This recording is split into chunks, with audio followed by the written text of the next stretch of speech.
mga kachupa, kakauwi lang namin galing sa simbahan at maraming kaming natutunan for today's video. Ngayon, kauwi lang namin ang aking asawa. Hindi ko kasi mabuksan yung yung anuhan ba ng damo.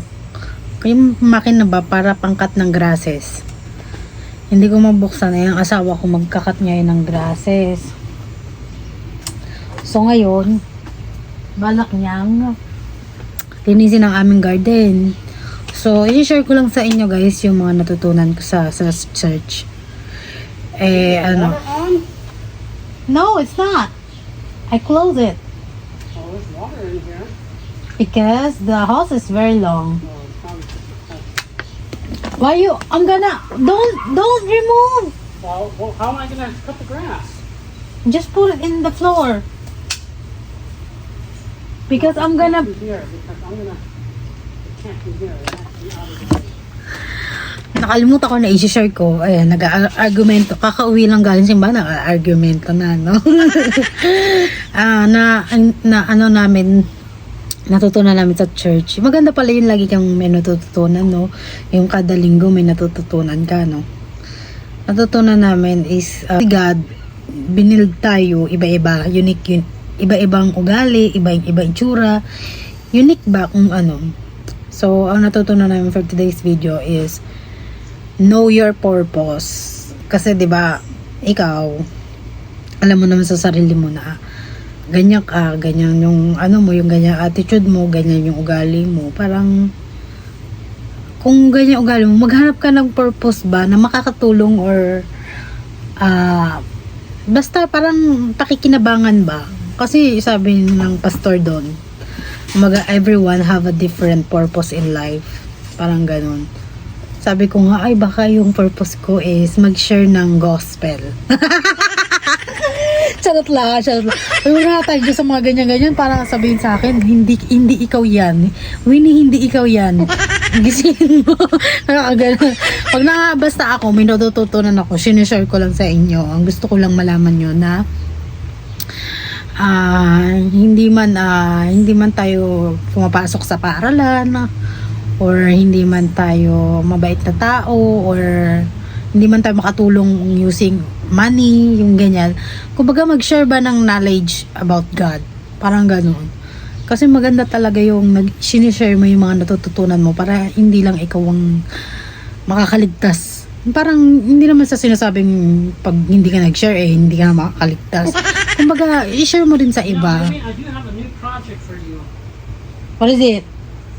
Come over here. I'm saying, hold on. I'm not done yet.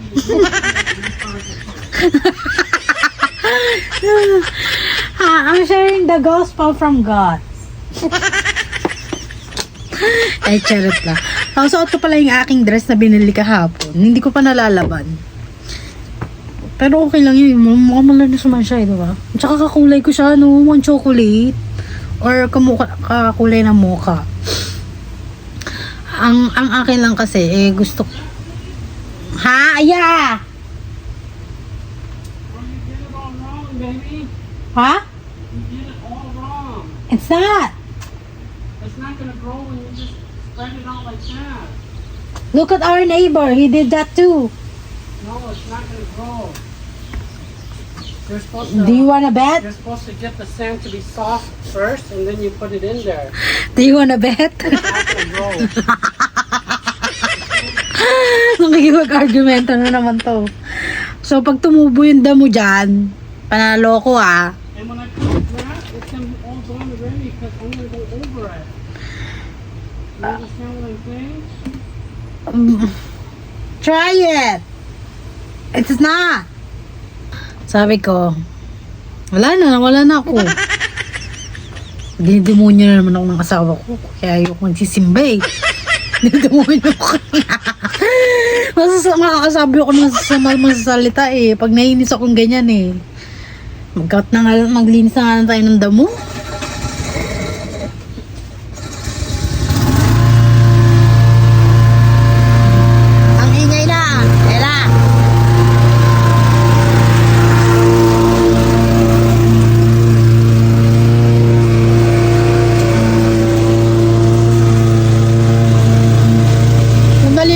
ha. Maglinis muna kami.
Ganda ng dress, no? $10 lang. Sa Ross for sale. Ganda.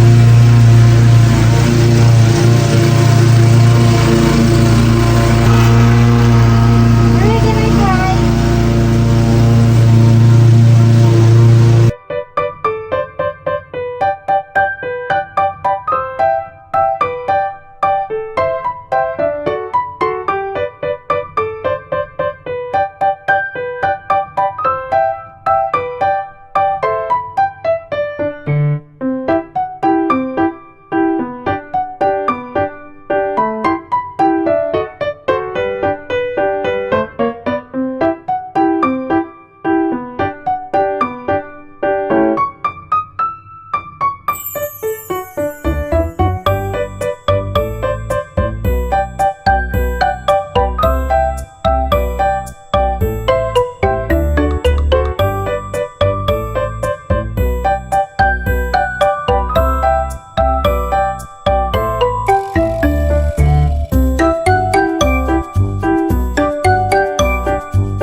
Ganda na, no?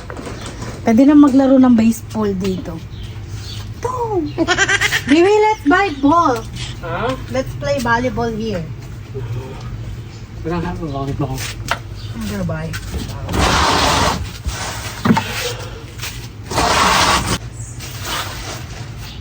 Look at all the flies. Ew! Oh, Fruit flies. I cover it. Oh, see? What So happened? warm, that's why they get in. They can smell the garbage. Nasty. Yeah, they, You should spray. spraying's not gonna help. The next time, no, don't waste the spray. You're just wasting it. Don't do it. This is almost done. I'm just finished it. It's for inside the house. This is almost done. Don't use spray for outside. It's just waste. The spray is for inside. Okay, let's buy the spray for us. Spray outside, the wind is gonna blow it, then it's gone. Pam, pam, pam, pam. Wala tayong magawa, no? Ganda lang tayo rito. Kahit walang ganda. Ano lang, mode lang tayo, no? Baby, I thought you gonna cut the trees. I thought you gonna cut the trees. No. You told me before. Oh, you have to see. Use the razor. No, that's not gonna work out. So, maganda yung lagi kayong nagbabanding every week, di ba? Ngayon, day off niya kasi. Isang araw lang kasi ang day off ng aking asawa. So, kada day off niya, may ginagawa siya. Hindi siya yung kahiga. Di ba kasi yung mga iba dyan, ay, day off ko ngayon, hihiga ako maghapon. Ganun, di ba? Ay siya, dami niyang ginagawa. Kasi yung ano, yun yung tag, babe, what's that called? Huh? Lawnmower. Landlord. Ano, hindi ko mabuksan. Yung hinihila ba yun, parang, basta mabigat, mahirap. Siya lang makakabukas. Eh, kahapon sana gagawin ko, kaya lang, hindi ko na mabuksan. So, gabi na siya umuwi kagabi. Hindi ko na nagawa. Kaya ngayon, siya yung gagawa. Eh, bis ngayon, magpapahinga na lang sana siya. Hindi ko na naano. Wala tayo magawa eh. Kahapon lang eh, nilinis ko yung garden namin. Yan ang ano, mahirap dito pagka may garden ka. Yan ang lagi mong weekly ililinisin mo. Minsan 2 weeks, 3 weeks. Pagka may snow naman, ayan din ang mahirap. Pero ang maganda lang, may laruan ka rito pagka may mga anak ka na, di ba? May laruan sila rito sa ano, garden, di ba? Pero pagka nagkapera, papaharangan ko yung ganyan. Kasi yung kalat sa ibang ano, kapitbahay na pupunta sa amin. Kaya gusto niya paharangin.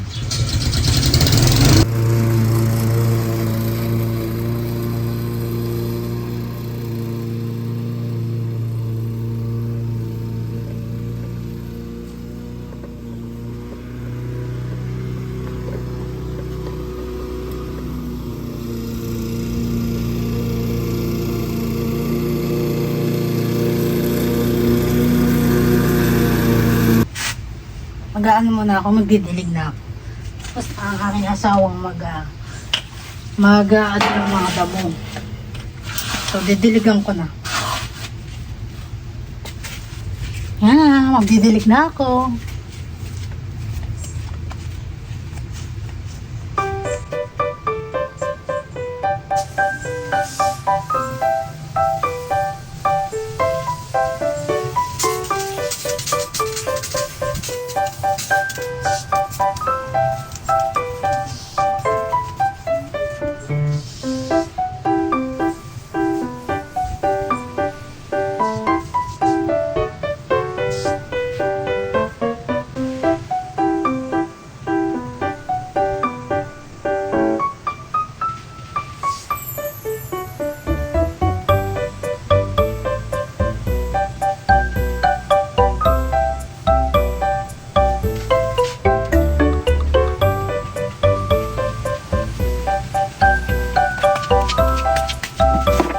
Okay guys, tapos na tayo maglinis ng garden. Pagod ako. Kain muna ako ng ice cream. Ang init today. Kaya tingnan mo, nag-nigra na talaga ako. Ayan na yung aming garden. Malinis na, diniligan ko na, nilinis ko na. Ito yung favorite kong ice cream. Strawberry ice cream. Ang hirap. Pinigit eh, no?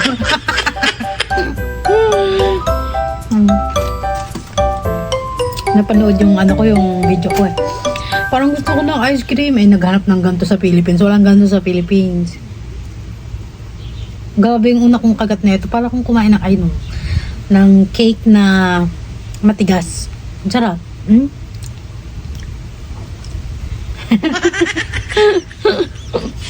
Nataka. Ganuto lang. Ayaw nyo yung may yung tiyan niya. Nag-walking daw kami ng aking asawa. Pinapaligo niya ako kasi nag-spray nga ako ng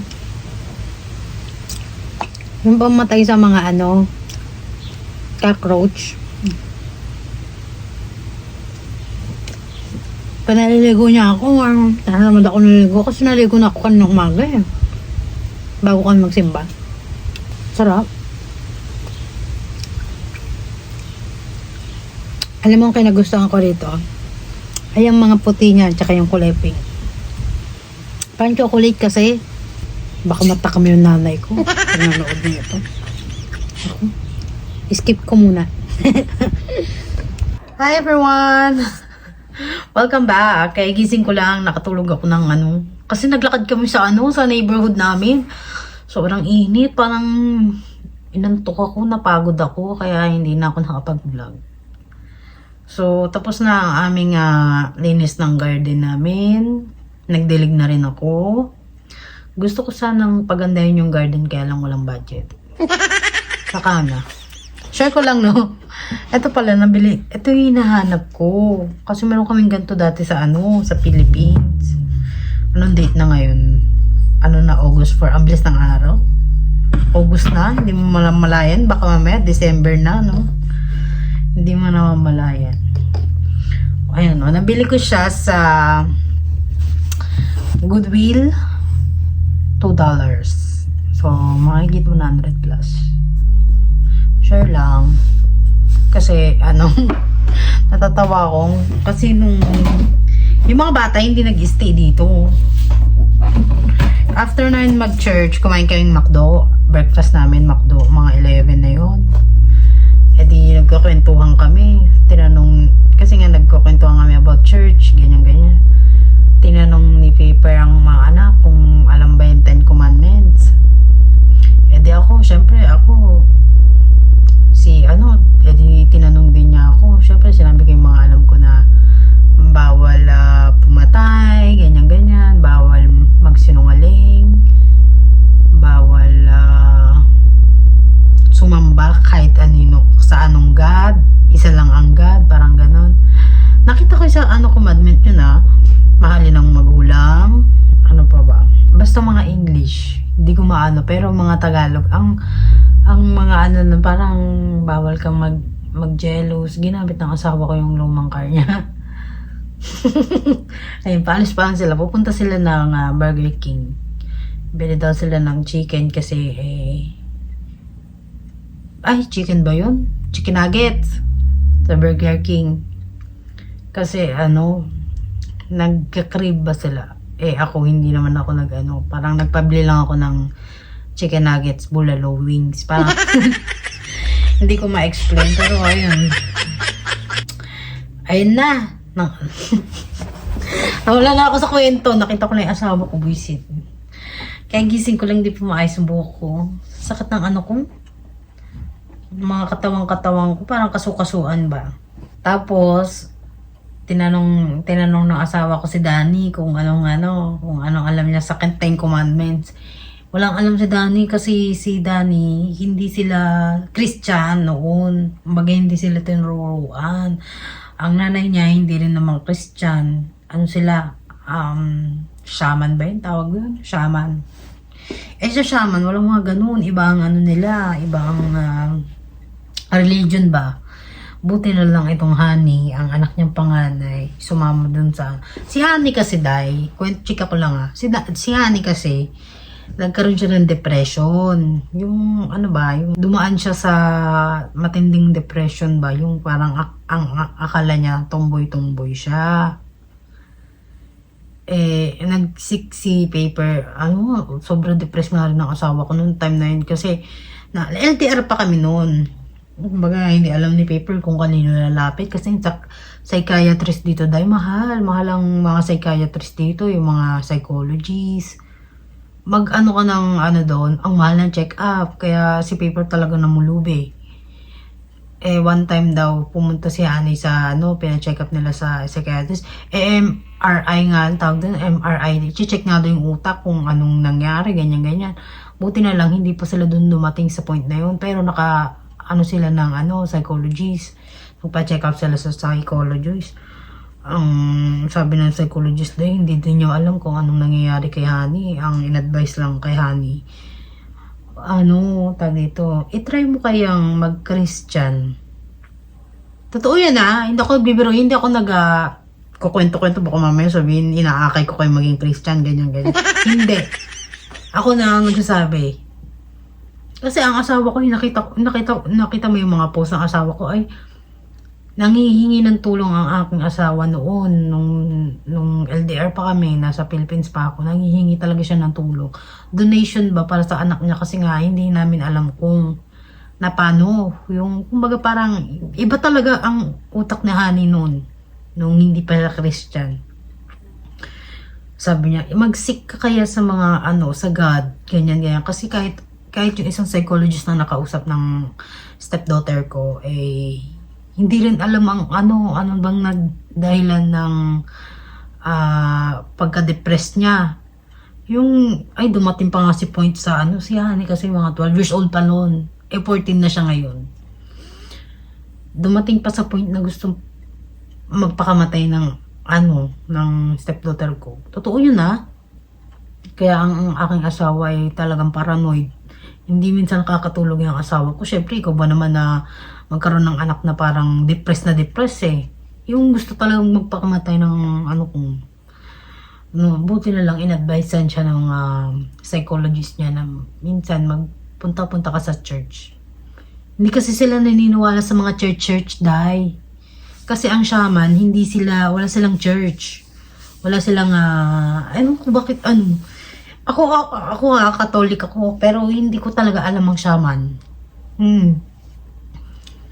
Kasi yung mga mong, so shaman sila. Iba kasi yung nila Kahit ako hindi ko maintindihan yung nila, pero basta nung pumapasok si Honey sa school, kahit sa school, sa paaralan, lagi siyang nabubuli meron siyang ka-classmate, naging best friend niya. Ang family nun, Christian. Sumama siya one time sa Christian church nila, doon niya sa sinasabi kong Hope Community Church. One time sumama siya doon. Yung linggo-linggo na siya sumasama.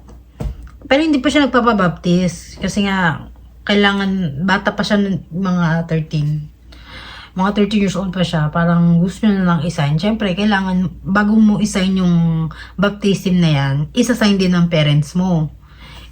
Nung time na yun, si Paper, parang ayaw pang magpapalit ng Christian. Kasi nga, ang nano niya, shaman silang lahat, buong pamilya.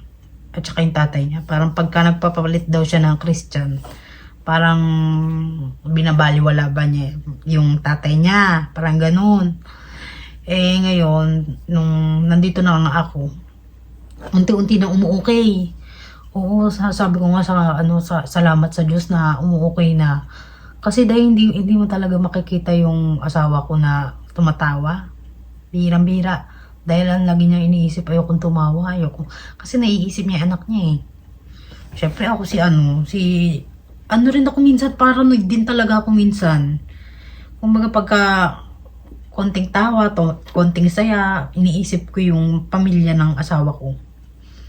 Sabi ko, ayokong maging masaya, dahil ang daming problema ng pamilya ng asawa ko, parang ganun.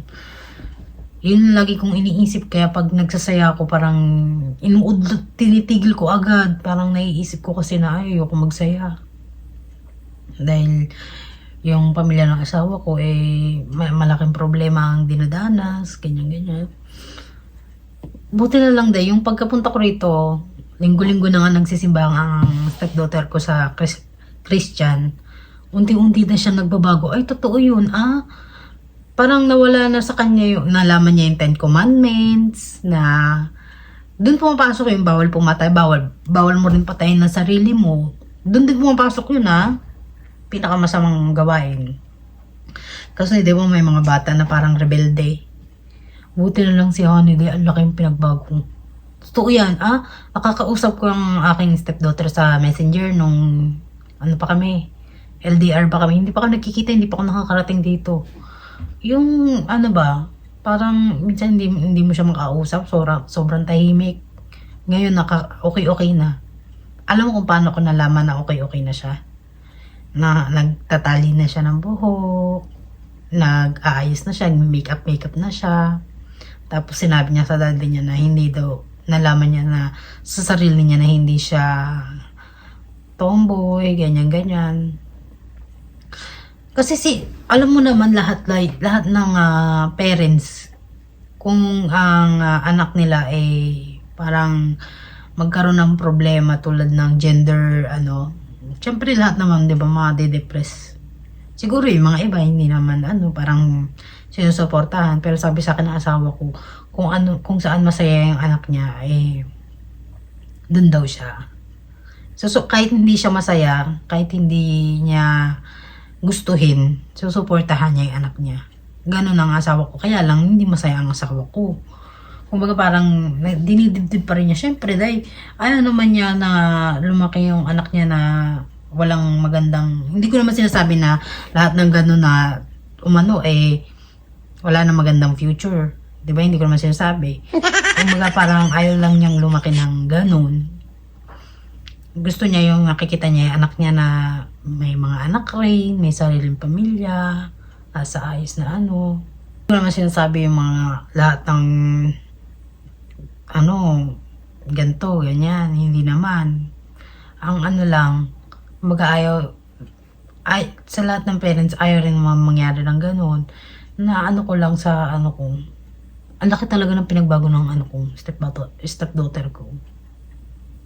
Parang bumait siya.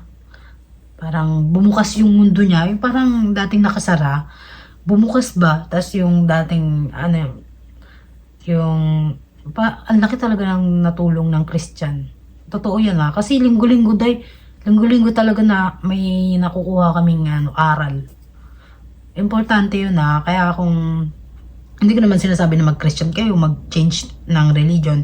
Ang akin lang dapat sa pagpupunta nyo ng simbahan, kahit Catholic yan, or Christian, or Iglesia ni Cristo, or Muslim, ang mahalaga, kada nagsisimba ka, dapat may pumapasok na aral sa'yo. Totoo yun. Kaya sabi ko yung mga pagka uwi namin after ng church, laging tinatanong ng asawa ko, ano natutunan nyo, ganyan-ganyan. Hindi tayo kakain ng almusal hanggat wala kayong natututunan na sinasabi nyo sa akin. Hindi tayo kakain ng McDonald's hanggat wala kayong sinasabi sa aking sagot na tama. Buti na lang yung mga anak niya nakikinig pagka nagsisimba. Nasa church kami. Kasi ang Hope Community Church dito sa amin, kanta muna kami ng mga 4 na songs. Lahat puro kanta sa umpisa. Pasok mo dyan. Alas 9 ang namin, di ba? Alas 9 ang church. Ang tapos nun alas 10. Isang oras lang. Pero sa isang oras na yun, ang dami mong matututunan. Kahit yung mga kanta nila, may mga nakalaman din. Oo. Iba-iba yung kanta namin Kaya parang hindi ko rin na memorize. Pero pagka nakananta mo. Kasi meron dun yung lyrics ba sa screen nila. Hindi ko kasi nabidyoan Bibidyoan ko sana. Kahit yung kanta nila, parang pumapasok sa utak mo. Tapos nag-i-stay. Yung parang ina-apply mo rin na Tapos tatanong na ang asawa na anong natutunan mo. Kahit ako tinatanong sabi ko yung natutunan ko lahat tayo ginawa ng Diyos na iba-iba, hindi tayo pare-parehas. Unique ba? Pero kahit sa unique tayo, iba-iba tayo, iba-iba rin ang mga talent natin. Iba-iba rin yung, kaya daw sa tawag dito. Pag may dumadaan na napapalingon ako baka kasi mamaya snatcher, o masamang tao. Natakot ako, parang gano'n, napapalingon talaga ako. Tapos, ang sinabi ko, iba-iba tayong nilikha ng Panginoon. Kumbaga, unique, everyone has unique personality, unique talent, ganyan-ganyan. Tapos, you are the one that you are the only one. Parang ikaw tatagalogin ko na. Parang ikaw sa sarili mo na ikaw ang nakakaalam ng talent mo. Nasa sayo yun kung gusto mo i-show or gusto mong makatulong sa ibang tao, parang ganyan. Tapos yung tag dito yung sa pagmamahal ng mga magulang, tinuro din. Tapos yung kung sino gumawa sa atin. Tapos yung yung parang tinuro din sa amin na yung tawag doon, yung baboy nag-sacrifice para sa tao, parang gano'n, di ba?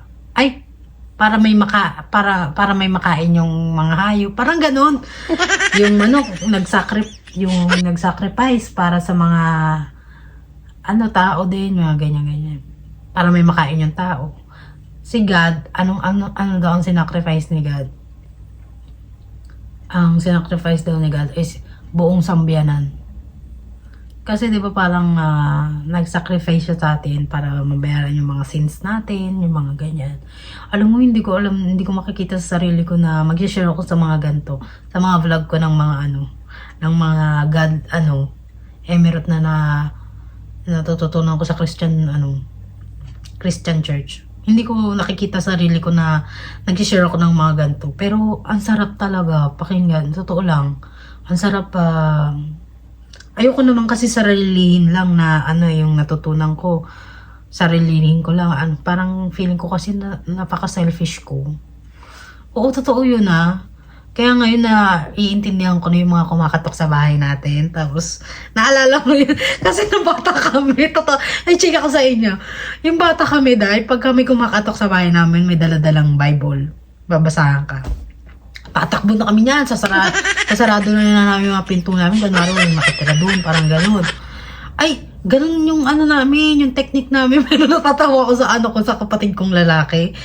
Yung kapatid ko lalaki, parang linggo-linggo, pinupuntahan na siya nung pastor ba yun? Hindi ko alam. Basta yung kumakatok sa bahay, tapos babasahan ka lang mga Ewan ko lang kung meron pa ngayon ganyan sa Philippines. Alam ko meron pa Pero yung kuya ko gustong naalala ko. Sabi ko, kuya, dyan na yung tropa mo. Oo, tumatawa pa ako dahil. Yung pala hindi ko alam na ganito rin pala mangyayari sa akin. Mag-share ng dito sa ko. Sa vlog ko. Kasi parang feeling ko, pag hindi ko share kasi, parang feeling ko, ang selfish ko sa akin lang yun, ganyan. Since nagba-vlog naman ako, bakit hindi ko i-share? Diba? Kumbaga kahit dun sa mga konting viewers na nanonood sa akin, kahit pinagtsatsagaan ako, kahit konti, diba, na nagkakaroon din sila ng knowledge na hanapin nila yung purpose nila in life. Diba? Kasi yung iba kasi parang akala nila nabuhay lang sila Wala lang. Buhay lang sila para magtrabaho. Pero hindi nila alam yung anong purpose nila sa buhay. Oh, di ba? Gulat ka, Buhay ka lang para magtrabaho. Ano na, pundar mo? Pundar mo dahil Oo nga, sabihin na natin na pundar mo may mga anak ka. Pero kung nagtrabaho ka lang dahil para mabuhay, parang ang hirap. Tapos hindi mo alam yung purpose mo. Oo. Kasi may nabasa ako one time sa Facebook. Ay, hindi ko alam na pagka naging adult ka ang lang pala ng buhay magtrabaho para mabuhay. Ay, sobra kasing baba talaga ng sweldo sa Philippines. Totoo yan. Kaya hindi ko naaano yung mga scammer ba. Talagang daming scammer. Totoo. Hindi ko masisisi dahil sa sobrang hirap ng buhay. Pero dapat kahit sobrang hirap, ako naman dumaan din ako sa hirap ng buhay pero hindi ako na-scam. Hindi ako nang-scam. Totoo yan. Kasi what you do to other people is come back to you. Tara English tatagalogin na natin kasi baka mamaya ano sinabi mo English para kahit ako hindi ko na maintindihan sabi ko kung anong ginawa mo sa ibang tao babalik din sa'yo, hindi man sila ang gumante sa'yo. Andiyan yung asawa ko, ang bilis naman nila. Hindi man sila ang gumante para sa'yo, ibang tao mas malala pa. Kaya ako yok talaga. Parang natatakot ako gumawa ng masama Parang naisip ko baka mamaya triple ang karma re-receive ko. Ayoko nang ganun. Okay na ako yung lang, simpleng buhay lang. Yung okay na kahit hindi ako makabili ng ng mga mahaling mga gamit, ganyan. Yung okay lang ako, mga hundreds lang, yung mga 100, 500. Yung yung mga sa damit, yung mga, syempre babae tayo may luho rin tayo ng kahit kaunti, di ba? Pero yung sabihin mo na, ay gusto ko mag-collect ng Louis Vuitton na original, parang Madam Kaylay ba? Ayoko. Gusto ko pagka, siguro kung may asenso rin ako kahit kaunti, siguro yung, ang igagastos ko yung pera ko para sa pamilya. Hindi sa mga bagay. Yung pamilya, paaralin mo yung mga kapatid mo, yung mga, kahit matanda na yung mga kapatid mo, paaralin mo pa rin. Yung mga magulang mo, bigyan mo ng magandang buhay. Pero yung gumastos ako sa mga bagay na mga mamahalin, yung mga branded, ay, hindi, wala sa ano ko. Wala siya sa isipan ko. Sabi ko nga sa inyo, parang ano ko, parang old style ba? So, andito yung asawa ko, nagugutom na ako. Hindi na magtatapos ang ating vlog. Sana may natutunan, no? Maraming salamat po. At doon sa mga nagtsatsaga nanonood, pagtsagaan nyo lang po sana, no? Pagtsagaan nyo lang yung video ko. Ayun na, diba? Thank you, bye-bye. God bless.